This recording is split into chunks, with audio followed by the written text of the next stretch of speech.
Gloire à Jésus. Alléluia. Gloire à Jésus. Frères et sœurs, je vous salue ce matin dans le nom précieux de notre Seigneur et Sauveur Jésus-Christ de Nazareth. Alléluia.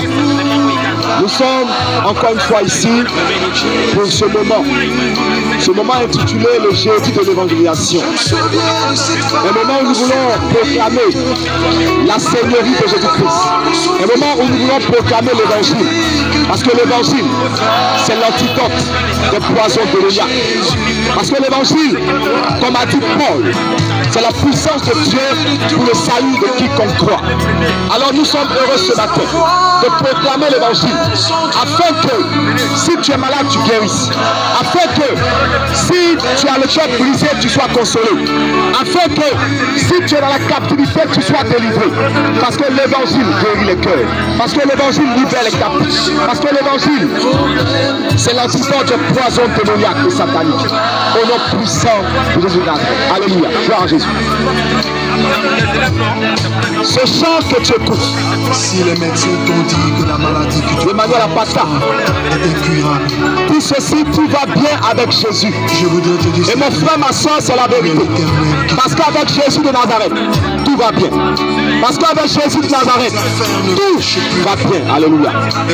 Et ce matin, je vais te développer un thème. Un thème pour que tout aille bien dans ta vie. Un thème qui contribuera à ce que tout aille bien dans ta vie. Parce que Jésus est venu pour que tout aille bien dans nos vies.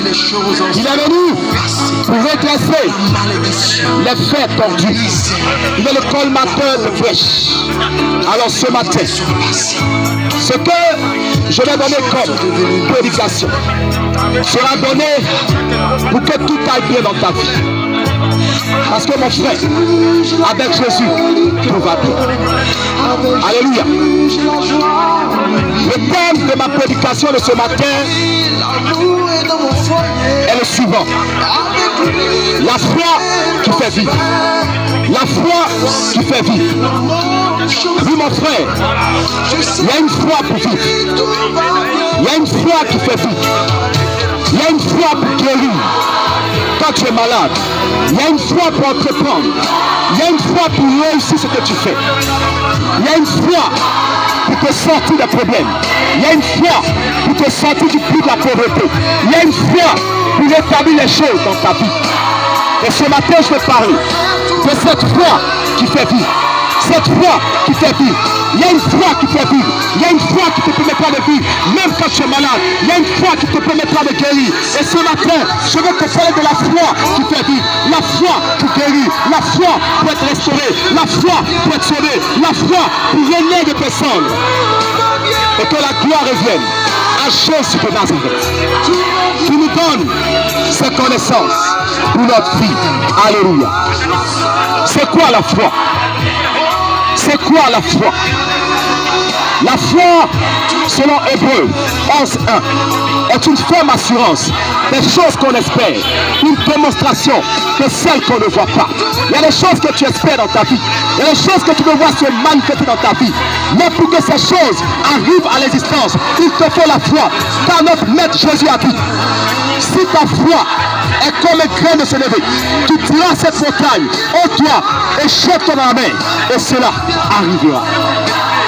La foi, selon le rebelle, est une confiance totale que l'on met en quelque chose ou en quelqu'un. Regardez par exemple cette femme qui avait une plaie de sang depuis 12 ans dans la Bible. Cette femme a dit ceci. Elle a dit, si seulement je pouvais toucher le bord de son vêtement, je serais guéri. Elle a cru en elle. Elle a cru du plus profond de son cœur que si elle touchait uniquement, simplement, le bord du vêtement de Jésus, elle serait guérie. Et elle a touché ce vêtement, malgré la foule, malgré les obstacles, malgré ce que les gens diraient. Elle a touché, elle a osé. Et j'emploie ce mot, elle a osé toucher son vêtement. Parce qu'elle avait la conviction que si elle touchait le bord du du vêtement de Jésus, elle serait guérie. Et quand elle a touché son vêtement, la perte de sang s'est arrêtée. Elle a été guérie à l'instant même, à l'heure même. C'est pour cela que je te dis, il y a une foi pour guérir, il y a une foi pour vivre. Cette femme, si elle n'avait pas cette foi, si elle n'a pas eu cette foi, certainement, elle serait morte de cette perte de sang. Parce qu'avant Jésus, elle était passée chez plusieurs médecins sans avoir la guérison.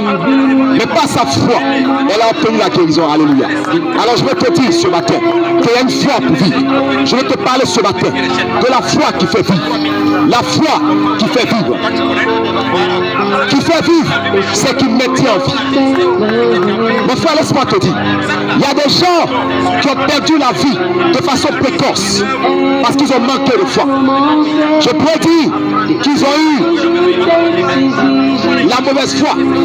Parce qu'il y a même des gens qui sont morts par la foi, la mauvaise foi. Ils ont cru qu'ils allaient mourir. Ils ont cru que c'était fini pour eux. Et il a été fait selon la foi. Je te parle de la bonne foi. La foi qui me tient en vie. La foi qui te fait vivre malgré les tempêtes, malgré les flèches, malgré les balles, malgré les pandémies, malgré les endémies. Oui, il y a une foi qui te permet de marcher dans des endémies, dans des pandémies, dans des maladies et de vie.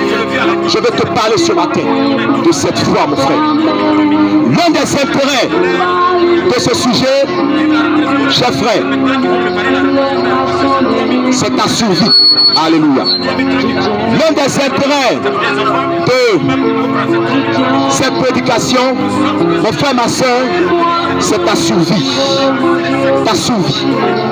Trop de gens n'ont pu survivre parce qu'ils ont manqué de foi. Trop de gens n'ont pu guérir parce qu'ils ont manqué de foi. Trop de gens n'ont pu être sauvés parce qu'ils ont manqué de foi.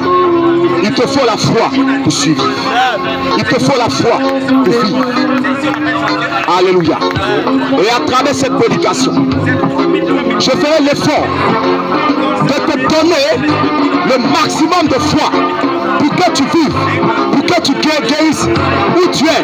Là, si tu es malade, maintenant que tu m'entends, je promets de te donner le maximum de foi pour que tu guérisses là où tu es. Couché sur ton lit d'hôpital, couché sur ton lit de malade. La parole de Dieu dit,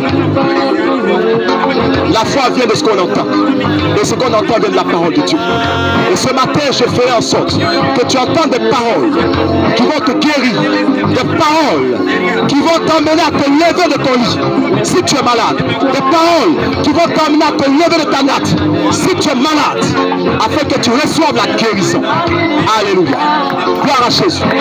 Gloire à Jésus de Nazareth, notre sauveur, notre rempart, notre bouclier. Mon frère, ma soeur, je vais te donner ce matin des paroles précises pour t'emmener à marcher, pour t'emmener à te lever si tu es couché, pour t'emmener à renaître de tes cendres si tu es complètement dans l'abattement, dans le chaos. Parce que la parole de Dieu t'amène à renaître de tes cendres, à te relever et à marcher, à continuer ta marche. Alléluia. Gloire à Jésus-Christ. Gloire à notre Seigneur, Jésus-Christ de Nazareth. Mon frère, ma soeur, la première parole que je vais te donner, pour mettre en toi cette foi qui fait vivre, c'est de comprendre ceci. Il faut que tu aies un esprit inébranlable. Un esprit inébranlable est un esprit qu'on ne peut pas ébranler. Un esprit qu'on ne peut pas inquiéter. Il faut que tu aies un esprit inébranlable. Également, mon frère, il faut que tu crois que rien ne peut tenir. Sois convaincu que rien ne peut tenir. Ne laisse même pas l'homme d'un doute percer ta pensée, ton esprit. Aie un esprit inébranlable, convaincu que rien ne peut tenir. Regarde cette parole que notre Seigneur Jésus-Christ nous donne dans le livre de Luc, chapitre 10, verset 19. Il dit ceci: je Je vous ai donné le pouvoir de marcher sur les serpents, les scorpions et sur toute la puissance de l'ennemi. Et rien ne pourra te nuire. Rien ne pourra te nuire. Tu as accepté Jésus de Nazareth. Rien ne pourra te nuire. Tu as mis ta foi en Jésus, l'Éternel des armées, le Tout-Puissant. Rien ne pourra te nuire. Aucune maladie ne pourra te nuire. Aucun sort ne pourra t'atteindre. Aucun sortilège ne pourra t'atteindre. Rien ne pourra te nuire. Parce que tu as mis ta confiance en Jésus, le rocher des siècles. Alléluia. Souviens-toi également de cette parole. Dans le livre d'Ésaïe, chapitre 54, verset 17, qui dit ceci: toute arme forgée contre toi sera sans effet. Toute arme forgée contre toi sera sans effet. Les armes spirituelles forgées contre toi seront sans effet. Les armes de la sorcellerie forgées contre ta vie seront sans effet. Les armes de la maladie forgées contre toi seront sans effet. Les armes de pandémie, les armes de sans-demi forgées contre toi seront sans effet. Au nom de Jésus-Christ de Nazareth. Enfin, pour que tu aies cet esprit inébranlable, je vais te donner ce autre passage de la Bible. Dans le livre de Nombres 23, verset 23, qui dit ceci: la magie ne peut rien contre Jacob, ni la divination contre Israël. L'enchantement ne peut rien contre Jacob, ni la divination contre Israël. Enfin, Jacob, c'est toi qui as accepté Jésus. Alléluia. Israël, c'est toi qui as accepté Jésus. La magie ne peut rien contre toi. La divination ne peut rien contre toi. Si on t'a dit que quelqu'un qui a l'ancien sort, si on t'a dit qu'il y a une personne tapie dans l'homme, qui est un grand féticheur, un grand marabout, qui t'a lancé un tort, mon frère, je te dis que rien ne peut te nuire, qu'aucune magie, qu'aucune sorcellerie, qu'aucune divination ne peut te nuire. Rien, mon frère. Alors, un esprit inébranlable, convaincu que rien ne peut te nuire. Mon frère, je t'en prie, médite ces paroles chaque jour. Si tu es malade, couché sur ton lit d'hôpital ou couché à la maison, médite cette parole. Repense à cette parole. Je t'en prie, mon frère, parce que cette parole est capable de te guérir. Elle est capable de t'amener à te lever si tu es couché. Elle est capable de remettre en toi les forces que tu as perdues pour que tu te lèves. Alléluia. La deuxième chose que je vais te dire, la deuxième idée que je vais te donner, mon frère, est la suivante. Appuie-toi sur les promesses de Dieu. Appuie-toi sur les promesses de Dieu. Dieu t'a fait des promesses. Il n'est pas un homme pour mentir, ou un fils d'homme pour se repentir. Et les promesses de Dieu sont oui et amen. Ce qu'il a dit sur toi, il l'accomplira. Il veille sur sa parole pour l'accomplir. Et à propos de promesses sur lesquelles tu dois t'appuyer, regarde mon frère, ma soeur. La parole de Dieu déclare ceci dans le livre de Psaume 91, verset 7. Que 1000 tombent à ton côté et 10 000 à ta droite, tu ne seras pas atteint. Que 1000 tombent à ton côté et 10 000 à ta droite, tu ne seras pas atteint. Que 1000 tombent à ton côté dans une bataille, dans un combat, dans une guerre, et 10 000 à ta droite, tu ne seras pas atteint. Lorsque la pandémie frappera, que 1000 tombent à ton côté et 10 000 à ta droite, toi, tu ne seras pas atteint. Et qui l'a dit? C'est Dieu, alléluia. C'est le roi de gloire qui l'a dit. C'est l'Éternel des armées qui l'a dit. C'est le Tout-Puissant qui l'a dit. Il veille sur sa parole pour l'accomplir. Il est la vérité. Ce qu'il a dit, il le fait. Ce que sa bouche déclare, sa main l'accomplit. Alléluia. Ensuite, mon frère, ma soeur, appuie-toi sur ce que Dieu a dit, sur ta vie qui ne s'est pas encore accompli. Et à mon frère, ma soeur, tu as appris des choses. Des hommes de Dieu ont déclaré des choses sur ta vie. Des hommes de Dieu ont prophétisé sur ta vie.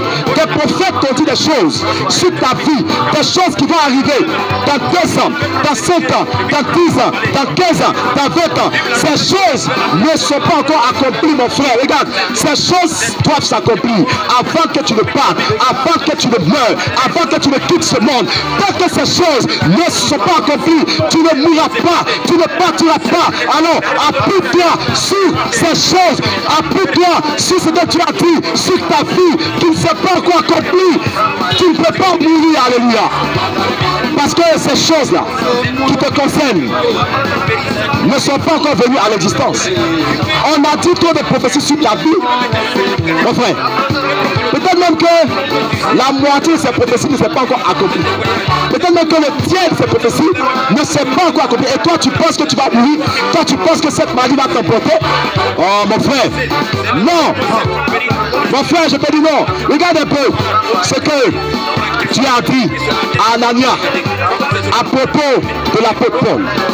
Saul, en son temps, quand il était encore persécuté les chrétiens. Dieu a dit à Anania à propos de Paul, cet homme est un instrument que j'ai choisi pour porter mon nom devant les nations, devant les rois et devant les fils d'Israël. Ça là, si ça ne s'était pas encore accompli, Paul ne pouvait pas mourir. Vous savez, quand Paul est arrivé à Damas, on a essayé de lui ôter la vie. On a essayé de le tuer. Depuis Damas, les gens essaient de tuer Paul. Mais est-ce qu'ils ont pu? Ils n'ont pas pu. Ils n'ont pas pu. Et quand Paul est arrivé à Jérusalem, ça a continué. C'est à Jérusalem même qu'ils ont voulu finir avec lui. Essayer de le tuer. Mais est-ce qu'ils ont pu, mon frère? Non, ils n'ont pas pu. Parce que Dieu a écrit quelque chose. Dieu a écrit quelque chose sur la vie de Paul. Et en ce qui concerne la vie de Paul, tant que ces choses-là ne s'étaient pas encore accomplies, Paul ne pouvait pas mourir. Il ne pouvait pas trépasser. Il ne pouvait pas passer l'âme à gauche. Paul ne pouvait pas passer de vie à trépas. Tant que ce que Dieu avait déclaré sur sa vie, à savoir qu'il porterait le nom de Dieu devant les nations, devant les rois, devant les fils d'Israël, ne s'était pas encore accompli. Paul ne pouvait pas mourir. Et on a vu comment Paul a porté le nom de Jésus devant les nations, devant les rois, devant les fils d'Israël. Vous savez, Paul a été un véritable missionnaire. Alléluia. Pour l'évangile. Il a fait beaucoup de pays pour proclamer l'évangile. Donc Paul a porté le nom de Dieu devant les nations. Même les rois, les chefs, les grands, les gouverneurs, Agrippa, Festus, tout cela. Amen. Il a porté le nom de Dieu devant les fils d'Israël. Et c'est après ça, toutes ces missions qu'il est mort. Mon frère, tant que ce que Dieu a dit qui te concerne là, c'est pas encore arrivé, tu vivras. Tu ne mourras pas.